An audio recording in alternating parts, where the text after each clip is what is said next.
ಆತ್ಮೀಯ H16 news ಅರ್ಥಾತ್ ಸೀತಾರಾಮಗೆ ಸ್ವಾಗತ. ನಾನು ನಿಮ್ಮವ MI ಅಥವಾ ಮಲ್ಲಪ್ಪ ಜ್ಯೋತವರ. ಆದ್ಮೇಲೆ ಮಲ್ಲಣ್ಣ ಅಥವಾ SS ಮಲ್ಲಿಕಾರ್ಜುನ್ ಅವರಿಗೆ ಇದು ಪರೀಕ್ಷಾ ಕಾಲ.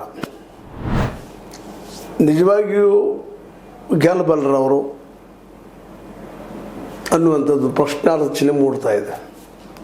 ಹೌದು, ಇವತ್ತೇನೋ ಸಾದಿಕ್ ಪೈಲ್ವಾನರ ಜೊತೆ ಆದರು, ಬಂದರು, ಕೂಡಿದರು, ಜಂಟಿ ಅಷ್ಟಮಿಗಳು ಕೊಡ್ತಾ ಇದ್ದಾರೆ, ಇಡೀ ಕ್ಷೇತ್ರ ತುಂಬ ತಿರುಗ್ತಾ ಇದ್ದಾರೆ, ಹಿಂದಿನ ಹೆಚ್ಚಿನ ಅಂತರದಿಂದ ಗೆಲ್ತೀವಿ ಅಂತ ಹೇಳ್ತಾ ಇದ್ದಾರೆ. ಇದೆಲ್ಲ ಸಾಧ್ಯನಾ ಅನ್ನುವಂಥದ್ದು.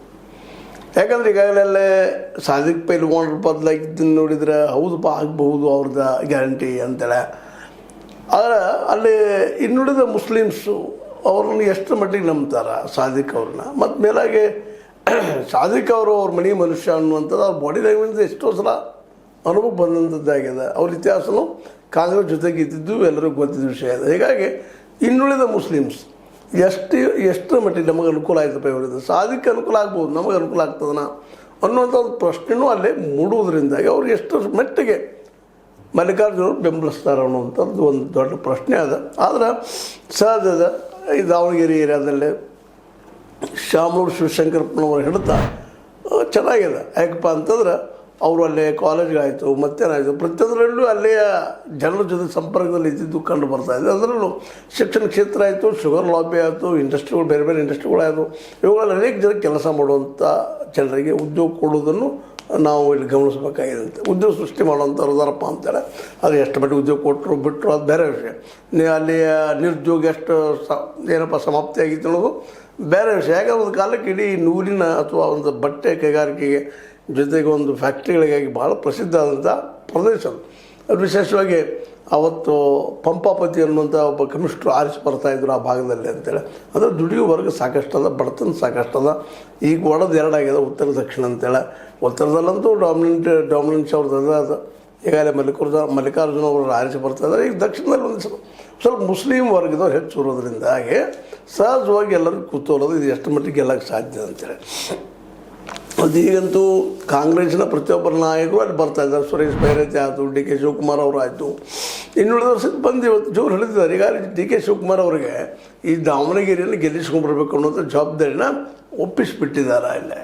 ಹೀಗಾಗಿ DK ಅವ್ರಿಗೆ ಇದೊಂದು ಚಾಲೆಂಜ್ ಇದ್ದಂಗೆ. ಯಾಕಂದರೆ ಈಗ ಮುಂಬರುವ 2028ರ ಒಂದು ಏನು ಸಂದರ್ಭದಲ್ಲಿ ಕಾಂಗ್ರೆಸ್ನ ಗೆಲ್ಲಿಸಬೇಕು, ಜೊತೆಗೆ ಅಧಿಕಾರವನ್ನು CM ಆಗಿ ವಶಪಡಿಸ್ಕೊಳ್ಬೇಕು ಅನ್ನೋಂಥ ಎರಡು ಗುರುತರವಾದ ಜವಾಬ್ದಾರಿಗಳನ್ನು DK ಅವ್ರ ಮೇಲೆ ಹೀರಿದ್ದಾರೆ.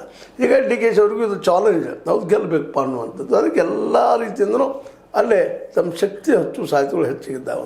ಹೀಗಾಗಿ BJPಗೆ ಇದು ಕಷ್ಟ ಆಗ್ಬೋದು ಅಂತೇಳಿ. ಯಾಕಂದ್ರೆ ಎದುರಾಳಿ ಹೌದು ಒಬ್ಬರು ಎಷ್ಟೇ ಇದ್ದಾರೆ, ಆ ಮತ ಬೇರೆ ಮಧ್ಯಾಹ್ನ ಆಯಿತು. ಆದರೆ ಏನು ಅವ್ರು ಎಷ್ಟು ಮಟ್ಟಿಗೆ ಮತಗಳನ್ನು ಪಡಿಬಲ್ಲರು ಮತ್ತು ಮುಸ್ಲಿಮ್ಸ್ ಎಷ್ಟು ಜನ ಹಾಕ್ಬೋದು ಮತ ಅನ್ನುವಂಥದ್ದು ಎಲ್ಲ ನೆಲೆಗಟ್ಟಿನಲ್ಲೇ ಮಲ್ಲಿಕಾರ್ಜುನ ಮತ್ತು ಅಂದರೆ ನಮ್ಮ ಸಮರ್ಥ ಮತ್ತು ಅವ್ರಿಗೆ ಎದುರಾಳಿ BJP ಕ್ಯಾಂಡಿಡೇಟ್, ಅದರಲ್ಲೂ ಮುಖ್ಯವಾಗಿ ಶ್ರೀನಿವಾಸ್ ನಮ್ಮ ದಾಸ್ ಖರಿಯಪ್ಪನವರು, ಅವ್ರು ಎಷ್ಟು ಮಟ್ಟಿಗೆ ಇದನ್ನು ಕ್ಯಾಪ್ಚರ್ ಮಾಡ್ಬೋದು, ಹಿಡ್ಕೋಬೋದು ಅನ್ನುವಂಥದ್ದು. ಯಾಕಂದ್ರೆ ಆ ಹಿಡ್ಕೊಳ್ಳೋದು ಮುಖ್ಯ BJP. ಅಲ್ಲಿ ವಿನಯ್ ಕುಮಾರ್ ಅವರು ಸಪೋರ್ಟ್ ಮಾಡ್ತಾ ಇದ್ದಾರೆ BJPಗೆ. ಹೀಗಾಗಿ ಅವ್ರ ಪರ ಒಂದು ಒಳ್ಳೆಯ ವಾತಾವರಣ ಅದ. ಆದರೆ ಅದು ಮತ ಆಗಿ ಎಷ್ಟು ಮಟ್ಟಿಗೆ ಪರಿವರ್ತನೆ ಆಗ್ತದಂತೆ. ಯಾಕಂದ್ರೆ ಮತವನ್ನು ಯಾವ ರೀತಿ ಪಡ್ಕೋಬೇಕು, ಏನು ಮಾಡಬೇಕು ಅನ್ನೋದ್ರಲ್ಲಿ ಇವತ್ತಿನ ರಾಜಕೀಯ ಪಕ್ಷಗಳು, ಪ್ರತಿಯೊಂದು ರಾಜಕೀಯ ಪಕ್ಷನೂ ವ್ಯಾಪಾರ ಮಾಡ್ಕೊಂಡ್ಬಿಟ್ಟರು. ಯಾವ ರೀತಿಯಲ್ಲಿ ಹಿಡ್ಕೋಬೇಕಪ್ಪ. ಒಂದು ಹೋಟೆಲ್ ಚಾರ್ ಅವರು ದುಡ್ಡು ಕೊಟ್ಟರೆ ಯಾರು ಬದಲಾಗ್ತಾರೋ ಅನ್ನುವಂಥ ಪೂರ್ತಿ ನಾಡಿ ಮಿಡಿತವನ್ನು ಇವರೆಲ್ಲ ತಿಳ್ಕೊಂಡಿದ್ದಾರೆ. ಹೀಗಾಗಿ BJP ಎಷ್ಟು ಮಟ್ಟಿಗೆ ಇವತ್ತಿನ ರಾಷ್ಟ್ರೀಯ ಪಕ್ಷದ BJP ದುಡ್ಡು ಹಂಚಿದ್ರೆ ಅದು ಮಾಹಿರ್ ಅದ ಇಲ್ಲ ಅಂತಲ್ಲ, ಅದು ಅದ, ಕಾಂಗ್ರೆಸ್ ಅದು, ಯಾವುದೇ ಪಕ್ಷದ ದುಡ್ಡು ಹಂಚೋದು ಕಾರ್ಯಕ್ರಮ ಹಿಡಿದು ಬಿಟ್ಟಿದ್ದಾರೆ. ಸಾರಾಯಿ ಹಂಚೋದು, ದುಡ್ಡು ಹಂಚೋದು, ಮತ್ತೆಲ್ಲ ಆಶ್ವಾಸನೆ ಕೊಡೋದು ಎಲ್ಲ ಸಾಮಾನ್ಯವಾಗಿ ನಡೆಯೋದ್ರಿಂದಾಗಿ ಸಹಜವಾಗಿ ಮೋಸ್ಟ್ಲಿ ಇಲ್ಲೇ BJP ಅಷ್ಟು ಸುಲಭವಾಗಿ ಬಿಟ್ಟು ಕೊಡಲಿಕ್ಕಿಲ್ಲ ಅಂತೇಳಿ ಮೇಲಾಗಿ ಈಗ ನಾವು ಹೊರಸಲು ಚರ್ಚೆ ಮಾಡಿದ್ವಿ.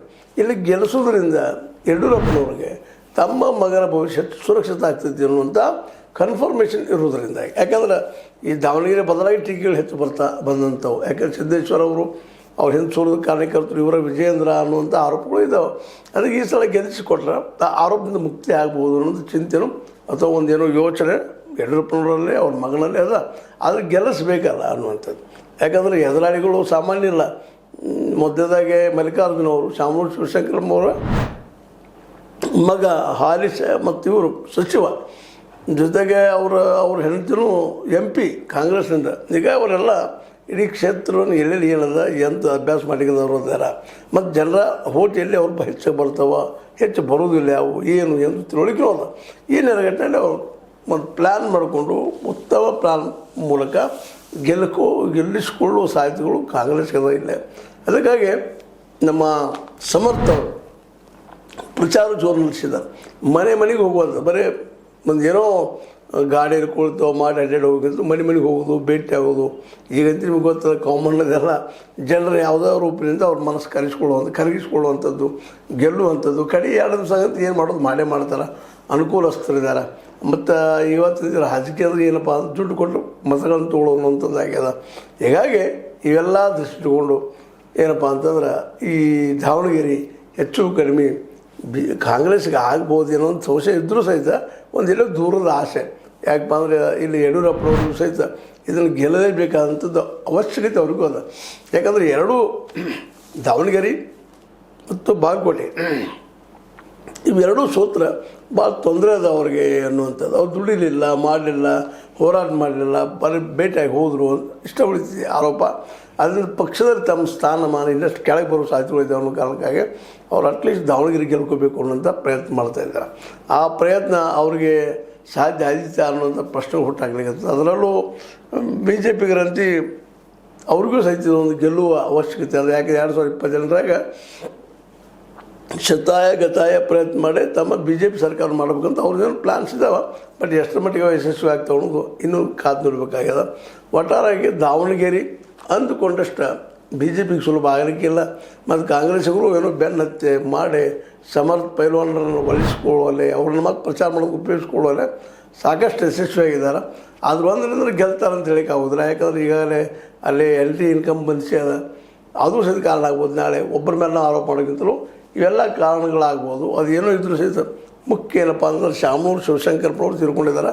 ಆ ಸಿಂಪತಿ ಓಟ ಒಂದಾಗ್ಬೋದಾ ಅನ್ನುವಂಥದ್ದು ಅದನ್ನು ನೆಲ ಇಟ್ಕೊಂಡು ಅದು ಗುರಿ ಇಟ್ಕೊಂಡು ಈ ಒಂದು ಏನಪ್ಪ ಅಂತಂದ್ರೆ ಈ ಕಾಂಗ್ರೆಸ್ ಇವರಿಗೆ ಟಿಕೆಟ್ ಕೊಡಿಸುವಲ್ಲ ಮುಂದಾಗಿದ್ದಾರೆ ಅನ್ನುವಂಥದ್ದು. ಯಾಕಂದರೆ ಸಿಂಪತಿ ಅನ್ನೋದು ಭಾಳ ಕೆಲಸ ಮಾಡ್ತಾರೆ ಅನ್ನೋದು ಅವ್ರಿಗೆ ಗೊತ್ತಿದ್ದ ವಿಷಯ ಅದ.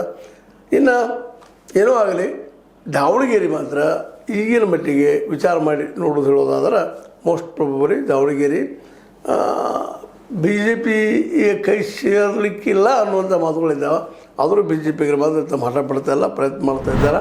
ಅದರಲ್ಲಿ ಅವರು ಯಶಸ್ವಿಯಾಗುವ ಸಾಧ್ಯತೆಗಳು ಇದ್ದಾವೆ ಅಂತೇಳಿ ಒಟ್ಟಾರೆ ಮಾತು. ಏನೂ ಇರಲಿ, ಇದು ದಾವಣಗೆರೆ ಸ್ಥಿತಿ.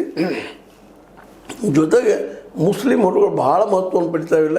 ಏನು 65,000 ಅದಾವು, 70,000 ಓಟ್ ಮುಸ್ಲಿಮ್ರ ಓಟ 75 ಅದಾವು. ಇನ್ನು ನೋಡಿದಾಗ ಗೊತ್ತಾಗುವಂಥ ವಿಷಯ. ಮತ್ತು ನಾವು ಸರ್ವೇನ ಮಾಡಿಲ್ಲ, ಸರ್ವೆ ಸರಿಯಾಗಿ ನಮ್ಮಲ್ಲಿಲ್ಲ. ಒಬ್ಬರೊಂದು ಹೇಳಿ ಮತ್ತೊಂದು ರೀತಿಯಿಂದ ಆದರೂ ಈಗೇನು ಸರ್ವೆ ಮಾಡಿ ಹಾಕಿದ್ದಾರೆ ಇವು ಕರೆಕ್ಟ್ ಅಂತ ಹೇಳ್ಬೇಕಾಗಿದೆ. ಮೆದ್ದಾರು ಭಾರಿ ಇದ್ದಾರೆ, ಭಾಳ ಇದ್ದಾರೆ ಮುಸ್ಲಿಮ್ಸು.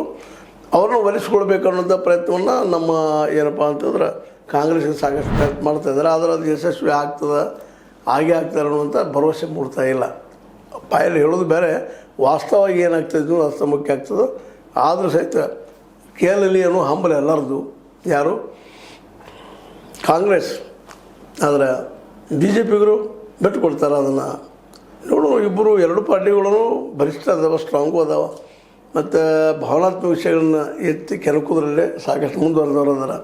ಅದೇನೋ ಆಗಲಿ, ಒಟ್ಟಲ್ಲೇ ಈ ಚುನಾವಣೆ ಮಾತ್ರ ಸಿದ್ದು ವರ್ಸಸ್ ಯಡಿಯೂರಪ್ಪ, ಇದರಲ್ಲಿ ಯಾರು ಗೆಲ್ಬೋದು ನೋಡು. ಬಂತು ಟೈಮ್ ಅಂತ ಹೇಳ್ತಾ ಇದು ನಿಮಗೆ ಲೈಕ್ ಇರ್ಬೋದು. ಲೈಕ್ ಮಾಡಿ, ಶೇರ್ ಮಾಡಿ, ಕಾಮೆಂಟ್ ಮಾಡಿ, ಜೊತೆ ಸಬ್ಸ್ಕ್ರೈಬ್ ಮಾಡಿ. H16 ನ್ಯೂಸ್ ಅರ್ಥ ಸಿದ್ದರಾಮಯ್ಯ ಸತ್ಯದ ಕೈಗನ್ನಡಿ ವಂದನೆಗಳು.